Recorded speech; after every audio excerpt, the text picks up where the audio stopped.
Yeah, this is how a house with ductwork looks like after everything's kind of been installed. So all the ductwork's been in. Technically, the framer already softened everything else. Technically, we got space here to walk underneath. It's not a low soffit. At the end of the day, we got a comfort maker. 80, I think it's a 100,000 BTU unit. 96% efficiency, single stage, 3-ton case coil with a 3-ton condenser also.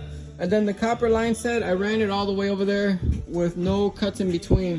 One straight shot. And then I just finished masking off over here. This is just to help with the, I don't want no air leaking. So I want to do that before the drywall guy gets there. You know, masking there, yep.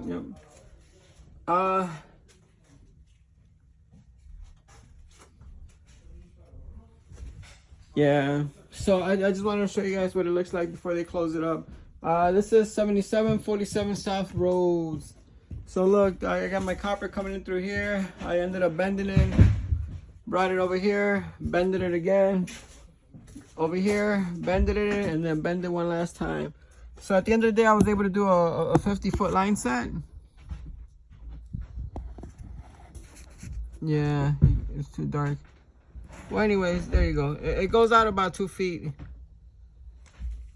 So I was able to do a 50-foot line set with no cuts in between, which is gonna make sure that the drywall guy can worry about that.